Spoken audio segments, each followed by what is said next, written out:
आज हम लोग जो ग्राफ्ट इनकम्पेटिबिलिटी के ऊपर आपसे बात करेंगे। आप विश्वास रखिए कि ये ग्राफ्ट इनकम्पेटिबिलिटी की कंप्लीट इंफॉर्मेशन होगी। उसमें पहले सेक्शन में हम बात करेंगे क्या है डिफिनीशन ग्राफ्ट इनकम्पेटिबिलिटी और कंपेटिबिलिटी की, क्या है डिलेड इनकम्पेटिबिलिटी, सिम्टम्स क्या है ग्राफ्ट इनकम्पेटिबिलिटी को, क्या ग्राफ्ट फेल्योर और इनकम्पेटिबिलिटी सेम है, ये भी इस बात को क्लियरिटी आ जाएगी। काजेज क्या है, कारण क्या है इनकम्पेटिबिलिटी, क्यों कोई कॉम्बिनेशन कंपेटेबल होता है कोई कॉम्बिनेशन इनकम्पेटेबल होता है, तो उसके पीछे की क्या है कारण, क्या है साइंस, कितने प्रकार की जो इनकम्पेटिबिलिटी होती है, क्या सारे की इनकम्पेटिबिलिटी एक ही तरीके की होती है, इस सारे विषय पर बात करेंगे। लास्ट में बात करेंगे लेकिन वो होगी मैकेनिज्म ऑफ ग्राफ्ट इनकम्पेटिबिलिटी, क्या है बायोकेमिकल मैकेनिज्म, क्या है फिजियोलॉजिकल मैकेनिज्म, क्या है एनाटॉमिकल मैकेनिज्म। इस पूरे लेक्चर में ना आपको कई ऐसे अच्छे उदाहरण आपको देखने को मिलेगी जो विषय को समझने में पसंद आएगा, आपको विषय को समझने में हेल्प करेगा, लेकिन आप लास्ट तक देखोगे तो। नमस्कार साथियों, मैं हूं डॉक्टर एसके सिंह, एग्री ज्ञान एसके यूट्यूब चैनल पर आपका पुनः स्वागत है। पुराना विषय हमने स्टार्ट किया था रूट स्टॉक और कहा था कि इस विषय को कई सेक्शन में हमने आपसे बात करना है, तो आज हम उसके दूसरे पार्ट पर आते हैं। रूट स्टॉक साइन इनकम्पेटिबिलिटी क्या होती है और कंपेटिबिलिटी क्या होती है, इस पूरे विषय को हम लोग आज आपके साथ चर्चा करेंगे। सबसे पहले हम इसके डिफिनीशन, इसके परिभाषा पर आते हैं कि ग्राफ्ट कंपेटिबिलिटी और ग्राफ्ट इनकम्पेटिबिलिटी होता क्या है। एक being a student, being a किसान, बीइंग ए नर्सरी मैन, आपको ये बात जानना चाहिए। ग्राफ्ट कंपेटिबिलिटी कहते किसे हैं, जब आप कंपेटिबिलिटी समझ जाएंगे तो इनकम्पेटिबिलिटी भी समझ जाएंगे। तो यानी कंपेटिबल, अगर सामान्य थोड़ी सी इसको आज हम प्रोपेगेशन से हटकर समझने का प्रयास करें। सपोज करिए दो लोगों की शादी होती है, आम भाषा में लोग कहते हैं बड़े उनके कंपेटेबल रिलेशन है, यानी पूरी जिंदगी कई ओल्ड कपल को लोग देखकर कहते हैं बड़े कंफर्टेबल रिलेशन है, यानी उनके बीच का तालमेल पूरी जिंदगी शादी से लेकर लास्ट तक बड़ी अच्छे रहते हैं, इन्हीं से कहते हैं कंफर्टेबल पेयर हो गए। इनकम्फर्टेबल पेयर जनरली लोग कहते हैं बड़े इनके रिलेशन बड़े इनकम्फर्टेबल है, अर्ली किसी कारणवश अर्ली स्टेज पर विवाद हुआ, उनकी केमिस्ट्री अच्छी नहीं है, लेटर ऑन उनके डिवोर्स हो गया और सारे इश्यू हो गए, तो हो गए इनकम्फर्टेबल इनके बीच के रिलेशन है। बस यही समझिए, यहाँ शादी का अर्थ है रूट स्टॉक और साइन का यूनियन बनना, वहां भी यूनियन है एक, यहाँ पर से है कि यूनियन बनाकर एक नए पेड़ की विकास होता है। तो कंपेटिबिलिटी हुआ ability of root stock and scion to produce successful union after budding या grafting and continue to develop into one composite plant is called graft compatibility. And root stock scion का आपस में अच्छी जुड़ाव हो जाए और जुड़ाव होने के बाद अपने सतत विकास कर एक हेल्दी प्लांट का स्वरूप लें तो कंपेटेबल कहा जाएगा। और कंपेटिबिलिटी देखें तो सामान्य तौर पर कंपेटिबिलिटी जो टैक्सोनॉमिकल एफिनिटी है, जो प्लांट है ना उसकी अगर टैक्सोनॉमिकल क्लासिफिकेशन देखें तो किंगडम से स्टार्ट होता है और स्पीसीज तक आता है, कल्टीवार तक भी आता है। तो जितनी within species, between species, within cultivar या variety, some within genus भी यहां तक आकर कंपेटिबिलिटी मिलती है। लेकिन इससे ऊपर अगर जाएंगे ना तो कंपेटिबिलिटी बिल्कुल नहीं मिलती है। तो जितने जेनेटिक या टैक्सोनॉमिकल एफिनिटी जितनी बेटर होगी, कंपेटिबिलिटी उतनी बेटर होगी। तो इस पॉइंट ऑफ व्यू से देखें तो कई तरह की आप ग्राफ्टिंग करते हैं। ये करते हैं इंट्रा स्पेसिफिक ग्राफ्टिंग, यानी विद इन स्पेसीज, मतलब एक स्पेसीज जैसे मैंगजीफेरा इंडिका आम है, अब विद इन मैंगजीफेरा इंडिका बहुत सारे वैरायटी है, दशहरी है, लंगड़ा है, चौसा, आम्रपाली है या देसी है। तो इनके बीच मैंगजीफेरा इंडिका के बीच जो ग्राफ्टिंग या बडिंग आप करते हो तो वो इस तरह के कहते हैं इंट्रा स्पेसिफिक। दूसरा हुआ इंटर स्पेसिफिक, दो स्पेसीज के बीच, यानी जो रूट स्टॉक है उसका जीनस तो सेम है, साइन का जीनस सेम है, लेकिन स्पेसीज दोनों का अलग अलग है, तो इसको कहते हैं इंटर स्पेसिफिक ग्राफ्टिंग या इंट्रा जेनेरिक ग्राफ्टिंग। और लास्ट अगर कहें तो इंटरजेनरिक ग्राफ्टिंग, यानी दो जेनरा के बीच की ग्राफ्टिंग जनरली बहुत कम सक्सेस है, रेयर ऑफ रेयर कंडीशन मिल जाएगा। फ्रूट्स क्रॉप में तो मैंने बहुत कम देखा कि इंटरजेनरिक ग्राफ्टिंग सक्सेस कंपेटेबल है। अब आते हैं ग्राफ्ट इनकम्पेटिबिलिटी कहते हैं किसे। अभी तो हमने कंपेटिबिलिटी की बात करी, इनकम्पेटिबिलिटी। तो अब वहां एबिलिटी था, तो क्या हुआ, inability of stock and scion to bind together and to form a successful graft union and develop into a composite plant is called graft incompatibility। मतलब उनका यूनाइट हुआ। कई बार तो रूट स्टॉक साइन यूनाइट ही नहीं होते, कुछ भी कर लीजिए, जितना बेटर से बेटर ग्राफ्टर ला दीजिए, कई बार यूनाइट हो भी गया तो after some time some year वो फेल हो जाते हैं, उनके यूनियन पर बहुत सारे एबनॉर्मल डेवलपमेंट हो जाते हैं। तो ये सारे इनकम्पेटिबिलिटी के लक्षण हैं या का स्वरूप है। अब ये कह सकते हैं कि क्या एक माली, एक ग्राफ्टमैन ने जो भी बर्डिंग ऑफ ग्राफ्टिंग की और फेल हो जाए तो सारे इनकम्पेटिबिलिटी है? नहीं भाई, इनकम्पेटिबिलिटी के अतिरिक्त ग्राफ्ट फेल होने के बहुत सारे कारण हैं। पुअर क्राफ्टमैनशिप, जो माली है, जो ग्राफ्टर है, वो उसके ग्राफ्टिंग बहुत क्लियर नहीं है, वो डेसिकेटेड साइन यूज कर दे रहा है, डिजीज साइन यूज कर दे रहा है, टाइम अनटाइमली ग्राफ्टिंग कर रहा है, उसे टाइम ही नहीं पता है कि कब हमें ग्राफ्टिंग, किस प्लांट्स में ग्राफ्टिंग का कब टाइम है, फाल्टी ग्राफ्टिंग टेक्निक यूज कर रहा है, जो वेस्कुलर कैम्बियम है उसका अलाइनमेंट ही नहीं है। आपको पता है कि सक्सेसफुल होने के लिए कैम्बियम का अलाइनमेंट होना नितांत आवश्यक है, वही अलाइनमेंट नहीं हो रहा उसके ग्राफ्टिंग में, या एडवर्स इन्वायरमेंटल कंडीशंस हो जाएं, डिजीज कोई सडनली बहुत हेवी आ जाए, तो इन सब के कारण यदि आपका बर्डिंग या ग्राफ्टिंग फेल होता है तो इसे इनकम्पेटिबिलिटी नहीं कहते। ये इनकम्पेटिबिलिटी के अतिरिक्त अदर एक्सटर्नलिटीज हैं जिसको आपको जानना चाहिए। अब आती है दूसरे पार्ट में, हम आते हैं सिम्टम्स क्या है ग्राफ्ट इनकम्पेटिबिलिटी के। अगर ग्राफ्ट इनकम्पेटिबिलिटी को आपको थोड़ी समझना हो तो इसके लक्षण क्या है। लक्षण क्या है? जनरल पहला लक्षण यही है कि फेल हो जाना, रूट स्टॉक और साइन का ग्राफ्ट या बड यूनियन ही न बनना, चाहे कुछ भी कर ले, यानी फेल्योर ऑफ सक्सेसफुल ग्राफ्ट या बड यूनियन पहला लक्षण है।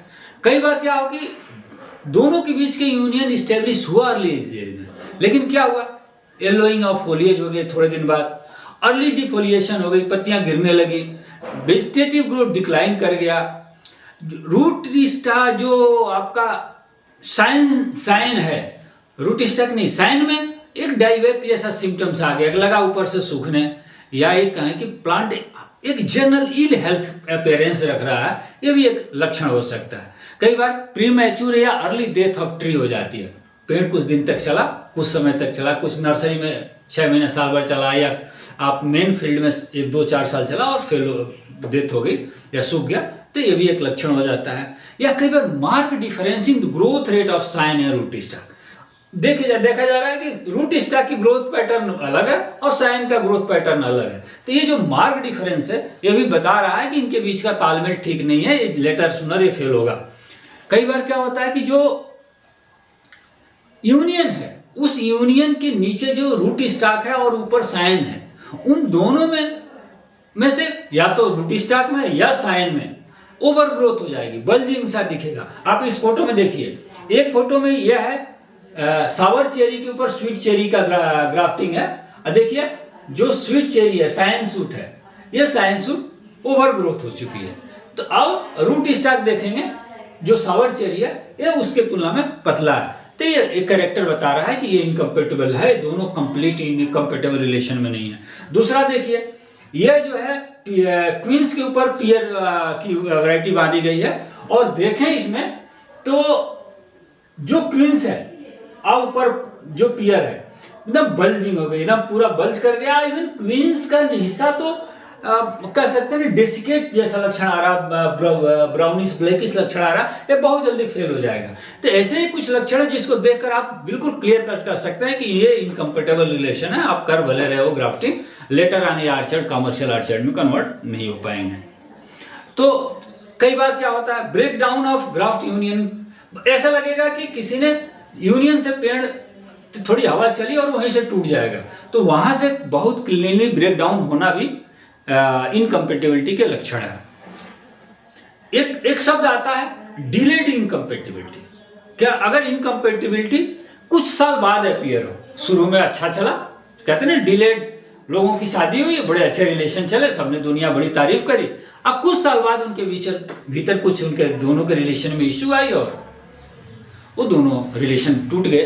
तो उसी तरह से ये पेड़ अगर अर्ली बड़ी अच्छे चले 2-4-5 साल अच्छे चले और बाद में इनके बीच का जो बायोकेमिकल रिएक्शन है वो एडवर्स होने लगा और इनकम्पेटिबिलिटी अपीयर हो गई, तो इसको कहते हैं डिलेड इनकम्पेटिबिलिटी। इसका बड़ा टिपिकल एग्जांपल है एप्रिकार वैरायटी का। अगर माइरोबलान प्लम के रूट स्टॉक पर ग्राफ्ट किया जाता है ना, माइरोबलान प्लम के रूट स्टॉक हो और एप्रिकॉट की उस पर बडिंग या ग्राफ्टिंग की जाए तो देखा गया है कि अर्ली स्टेज में खूब बहुत बढ़िया चलता है, और जब जैसे फुल ग्रोथ आती है और बियरिंग आती है तो यूनियन जो है ब्रेक डाउन होने की शिकायत आने लगती है।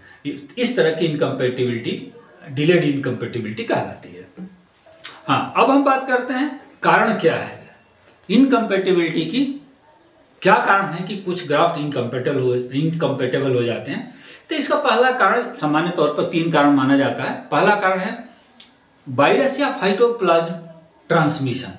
कई बार रूट स्टॉक या साइन ऑलरेडी वायरस से इन्फेक्टेड होते हैं, और वो जब रूट स्टॉक और साइन जो इन्फेक्टेड हैं सर्टेन वायरस से और वो जब बांधे जाते हैं तो इनकम्पेटेबल बिहेवियर शो करते हैं। और इसका टिपिकल एग्जाम्पल है ट्रिस्टेजा वायरस जो सिट्रस में है। अगर ट्रिस्टेजा वायरस इन्फेक्टेड साइन या रूट स्टॉक को आपस में अगर बडिंग या ग्राफ्टिंग करते हैं तो उसमें इनकम्पेटेबिलिटी आने की संभावना ज़्यादा रहती है।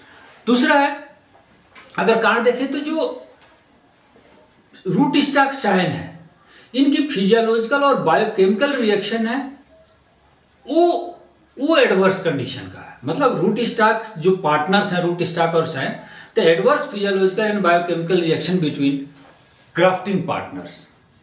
इसका अगर टिपिकल एग्जांपल देखें तो जब हम स्वीट ऑरेंज को साइट्रस साइनेंसिस को सावर ऑरेंज सिट्रस ऑरेंजियम के रूट स्टॉक पर बडिंग करते हैं तो देखा गया कि जो स्वीट ऑरेंज है ना उसके भीतर एक टॉक्सिक सब्सटेंस पाया जाता है किसमें?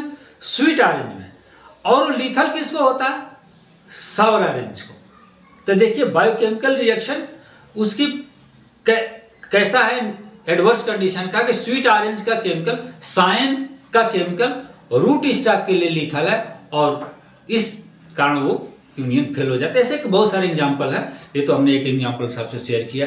कई बार एनाटॉमिकल एबनॉर्मलिटीज है। एनाटॉमिकल एबनॉर्मलिटीज के कारण जो मिसमैचिंग है वेस्कुलर कैम्बियम की, आपको किस बडिंग और ग्राफ्टिंग को सक्सेस होने के लिए रूट स्टॉक और साइन की कैम्बियम का मैचिंग अनिवार्य है। कितना हो कंपेटेबल आप साइन रूट स्टॉक यूज किए, यदि उनके कैम्बियम मिसमैच हो गया तो वो सक्सेस नहीं होगा। तो इस तरह के अगर एनाटॉमिकल एबनॉर्मलिटीज हैं तो वो भी इनकम्पेटिबिलिटी के कारण है। तो मुख्य रूप से 3 कारण आपको हुए। अपने इस विषय के चौथे सेक्शन में टाइप्स ऑफ ग्राफ्ट इनकम्पेटिबिलिटी। तो टाइप्स ऑफ ग्राफ्ट इनकम्पेटिबिलिटी में पहली बात करेंगे ट्रांसलोकेटेड इनकम्पेटिबिलिटी। ट्रांसलोकेटेड इनकम्पेटिबिलिटी शब्द से क्लियर है कि इसमें कुछ केमिकल्स का कुछ सब्सटेंस है जिसका ट्रांसलोकेशन होता है और वो इस इनकम्पेटिबिलिटी का कारण बनता है।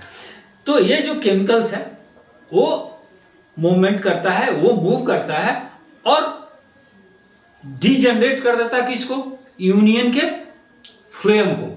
और इस डीजेनरेशन, जब डीजेनरेशन फ्लोएम का ही डीजेनरेशन हो गया तो वो उसके कारण बनती है रूट स्टॉक के जो इंटरफेस है उसमें एक ब्राउन लाइन या नेक्रोटिक एरिया का डेवलपमेंट हो जाता है। यानी इसमें एक केमिकल नीचे आया, रूट स्टॉक के इंटरफेस पर एक नेक्रोटिक एरिया का डेवलपमेंट कर दिया। तो इससे क्या हुआ कि साइन से रूट स्टॉक की तरफ कार्बोहाइड्रेट का मूवमेंट क्या हुआ? रिस्ट्रिक्ट हो गया। यानी जब कार्बोहाइड्रेट जो फूड है वो आएगा ही नहीं तो अब समझ लीजिए नीचे का रूट के ऊपर एक स्टार्वेशन इफेक्ट होगा। तो इस तरह का ट्रांसलोकेशन को ये रोक देता है। इसमें क्या हो जाता है? Early termination of scion and root stock growth हो जाती है। जो रूट स्टॉक का ग्रोथ है, साइन का ग्रोथ है, वो अर्ली रुक जाती है। लीफ ड्राइनेस हो जाती है, सूखने लगती है। लीफ की क्लोरोसिस हो जाती है और रेडिनेस हो जाती है। आई कह सकते हैं कि अर्ली लीफ ड्रॉपिंग होने लगती है, जो ट्रांसलोकेटेड ग्राफ्ट इनकम्पेटिबिलिटी है। इसमें कई ऐसी इनकम्पेटिबिलिटी है जिसमें अगर इनकम्पेटिबिलिटी किसके बीच में है? रूट स्टॉक और साइन।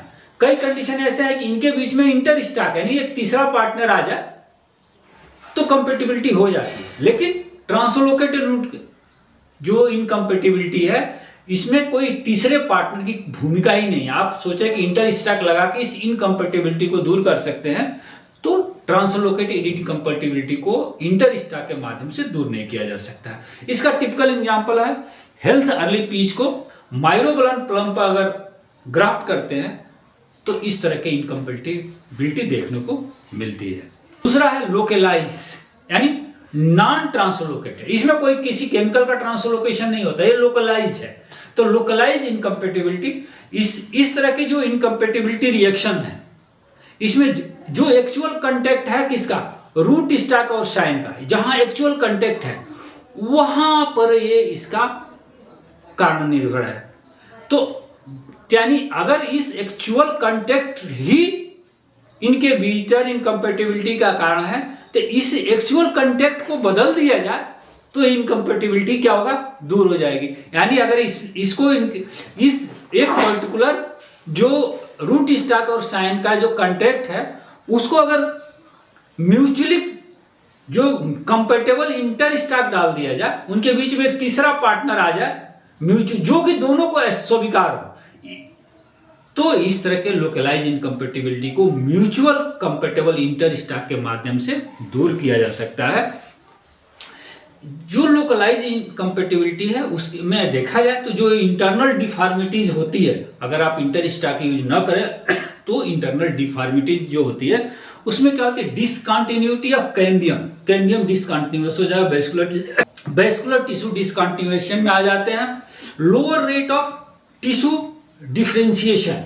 आप जानते हैं कि दोनों यूनियन को जुड़ने के लिए टिश्यू का डिफरेंशिएशन होता है, जो कहते हैं ना वुंड हीलिंग प्रोसेस से स्टार्ट होता है। जब भी बडिंग और ग्राफ्टिंग करते हैं कैलस बनता है। वुंड हीलिंग प्रोसेस के कारण कैलस क्या होता है? Undifferentiated mass of parenchyma tissue होता है, और वो जो कैलस बनता है वो डिफरेंशिएट होता है, और डिफरेंशिएट होकर क्या बनाता है? वो बनाता है वेस्कुलर टिश्यू। तो क्या होता है? ये जो डिफरेंशिएशन है ये इसका प्रोसेस, इसका रेट बहुत कम हो जाता है, इनएफिशिएंट लिग्निफिकेशन हो जाता है जो जरूरी है एक प्रॉपर यूनियन के लिए। फिर क्या होता है? Restricted flow of water and mineral across union. इन सारे के जब प्रॉपर उसमें वेस्कुलर सिस्टम ही नहीं बना तो जो वाटर है या मिनरल का फ्लो है वो रिस्ट्रिक्ट हो जाता है, प्रॉपर नहीं होता है, तो इस तरह की इनकम्पेटिबिलिटी देखने को मिलती है। ये तो इंटरनल चेंजेज है। एक्सटर्नली क्या दिख लेता है? मैकेनिकल वीकनेस आ जाता है, जो यूनियन हो मैकेनिकली वीक हो जाता है, माल फॉर्मेशन, यूनियन के ऊपर माल फॉर्मेशन हो जाता है, यूनियन रप्चर हो सकती है और कुछ साल बाद वो यूनियन टूट भी सकती है। तो हमने कहा कि इसमें क्या होता है? इस तरह की जो लोकलाइज इनकम्पेटिबिलिटी है, एक तीसरा कंपेटेबल पार्टनर, जैसे होता है दो लोगों के बीच में झगड़ा हो गया, इनकम्पेटेबल हुआ तभी तो झगड़ा हुआ, तो उसमें कहते हैं भाई एक ऐसा पंच बुलाओ, एक ऐसे आदमी की एंट्री कराओ जो दोनों को स्वीकार हो, जो दोनों के बीच के मुद्दे को सॉल्व करे। तो एग्जांपल है जैसे बार्टलेट पियर है। बार्टलेट पियर को अगर क्वींस रूट स्टॉक पर आप बांधते हैं तो लोकलाइज इनकम्पेटिबिलिटी के कारण वो इनकम्पेटेबल है। लेकिन आप इस फोटो में देखिएगा, इस फोटो में देखेंगे तो नीचे जो जड़ है, देखिए जड़ से पहले देखिए ये एक टहनी, ये जो है टहनी है, ये है ओल्ड होम की, ओल्ड होम या ब्यूरे हार्डी। ये एक ऐसा, ये दो वैरायटी है जो कि बार्टलेट पियर को भी एक्सेप्टेबल है, कंपेटेबल है, और जो आपका क्वींस रूट स्टॉक है इसको भी ये कंपेटेबल है। तो यानी क्वींस के ऊपर आप ओल्ड होम को बांध दें और उसके ऊपर क्या बांधें? बार्टलेट, या एक है कि बार्टलेट से पहले आप ओल्ड होम को बांध दें और ओल्ड होम को आप उठाकर क्वींस के रूट स्टॉक को बांध दें। तो यानी साइन रूट स्टॉक के बीच में एक तीसरा स्टॉक आ गया, वो हो गया इंटर स्टॉक ओल्ड होम का या ब्यूरे हार्डी का। तो इस तरह से इस लोकलाइज इनकम्पेटिबिलिटी को दूर किया जा सकता है। इस फोटोग्राफ में आप बहुत क्लियर देख लेंगे। सबसे ऊपर जो साइन है यह है बार्टलेट का, बीच में आ गया आपका ओल्ड होम इंटर स्टाक और नीचे क्वींस का रूट स्टाक। तो दोस्तों ये थी लोकलाइज इनकम्पेटिबिलिटी।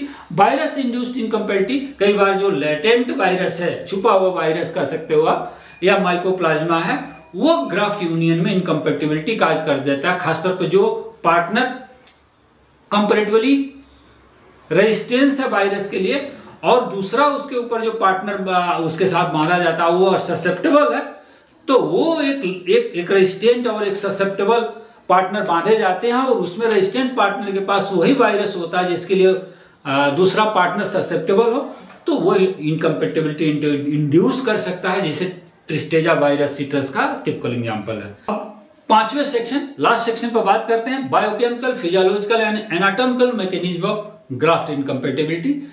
ग्राफ्ट इनकम्पेटिबिलिटी की क्या है मैकेनिज्म, पहला इसको समझने का प्रयास करते हैं। आप देखिए कुछ जो पियर वैरायटी है, जो जिसको यदि आप क्वींस के रूट स्टॉक को जब ग्राफ्ट करते हैं तो उनके बीच में इनकम्पेटिबल रिलेशन पाया गया है। पहले भी उदाहरण से हमने आपको बताया था। तो क्वींस में ऐसा क्यों होता है कि जो क्वींस है उसमें एक साइनोजेनिक ग्लूकोसाइड पाया जाता है प्रूनासिन, और ये जो प्रूनासिन है ये पियर में नहीं पाया जाता है, क्वींस में पाया जाता है। और जब आप ऐसे इनकम्पेटिबल क्वींस के ऊपर पियर को बांधते हैं तो क्या होता है, ये प्रूनासिन जो पियर क्वींस में पाया जाता है यह ट्रांसलोकेट होकर कहां चला जाता है, पियर में। जो यूनियन पर पियर आपका ग्राफ्ट यूनियन है वहां जाता है पियर में, और वहां क्या हो जाता है, ये प्रूनासिन ब्रेक डाउन हो जाता है हाइड्रोसाइनिक एसिड में। जब हाइड्रोसाइनिक एसिड में ये ब्रेक डाउन होता है इसका, तब ये क्या करता है, जो हाइड्रोसाइनिक एसिड है वो स्लो डाउन कर देता है कैम्बियल एक्टिविटी को, और एनाटॉमिकल डिस्टर्बेंस किसमें करता है, जो उसके जाइलम और फ्लोएम है उसका एनाटॉमिकल डिस्टर्बेंस करता है और कैम्बियल एक्टिविटी को स्लो डाउन करता है। देन क्या करता है, ग्रेजुअली फ्लोएम को डिस्ट्रॉय करने लगता है। लास्ट में क्या होता है, फिर जो वाटर और अदर मटेरियल मिनरल्स का मूवमेंट है, ट्रांसलोकेशन है, उसको ये रिड्यूस कर देता है। देन ये ग्राफ्ट जो यूनियन है ये फेल हो जाती है। तो उसकी ये पूरी थ्योरी आपको हमने बताई। कई बार ये देखा गया है एप्रिकॉट और प्लम के जो इनकम्पेटिबल ग्राफ्ट यूनियंस है उसमें जो है ना क्या देखा गया है कि जो कैलस है, पहले भी हमने आपको समझाया था, जब भी दो बडिंग या ग्राफ्टिंग करते हैं एक रूट स्टॉक और एक शाइन के ऊपर, तो इसमें यूनियन फॉर्मेशन होता है, क्योंकि दो अलग अलग चीज को एक जगह जोड़ा आपने। तो यूनियन फॉर्मेशन का पहला हिस्सा क्या होता है, वुंड हीलिंग प्रोसेस चालू होती है, और वुंड हीलिंग प्रोसेस में क्या बनता है, कैलस बनता है। कैलस एक तरह से कह सकते हैं ना, white mass of undifferentiated mass of parenchyma tissue. आप देखे होंगे किसी आदमी के या पशु को जब घाव लग जाता है तो वहां व्हाइटिश ग्रोथ स्टार्ट होती है, वो कैलस होता है। तो एक वुंड हीलिंग प्रोसेस से कैलस बनता है। अब वो यूनियन पर जब कैलस बन जाता है तब वो क्या होता है, कैलस डिफरेंशिएट होता है। किस में डिफरेंशिएट होता है, कैम्बियम में, वेस्कुलर टिश्यूज में, और जब डिफरेंशिएट होकर ये क्या करता है, ऊपर शाइन और रूट स्टॉक को जोड़ देता है। लेकिन जब एप्पल और एप्रिकॉट का जब हम कई इनकम्पेटिबल कॉम्बिनेशन में देखा गया कि ये जो कैलस का डिफरेंशिएशन है ये बहुत कम होता है, बहुत थोड़ा होता है। जब कंप्लीट डिफरेंशिएशन नहीं होगा, बहुत थोड़ा डिफरेंशिएशन होगा कैलस का कैम्बियम में, वेस्कुलर बंडल में, तो क्या होगा, ये यूनियन ही सक्सेसफुल नहीं होगी, प्रॉपर यूनियन नहीं होगी और यूनियन मैकेनिकली वीक हो जाती है। थर्ड थ्योरी कहती है जो फिनॉल बेस है कि जो फिनालिक कंपाउंड्स हैं, पर्टिकुलरली आर्कोमरिक एसिड है, फ्लेवोनॉइड्स है, ये यूनियन को जो है वीक यूनियन फॉर्मेशन के लिए रिस्पॉन्सिबल है। तो जिन प्लांट्स पार्टनर्स में ये फिनॉलिक कंपाउंड्स खासतौर पर आर्कोमरिक एसिड है, ये फ्लेवोनॉइड्स पाए जाते हैं, ये यूनियन फॉर्मेशन को ये भी हिंड्रेंस पैदा करते हैं, जिसके कारण इनकम्पेटिबिलिटी रिएक्शन ऐसे कॉम्बिनेशन के बीच में पाया जाता है। दोस्तों आशा है कि पूरा विषय आपको पसंद आया होगा। पसंद आए तो लाइक करिए, अब प्लीज सब्सक्राइब करिए और शेयर करो यार, तब भी हम भी उत्साहित होकर और सारे वीडियो आपको दे पाएंगे।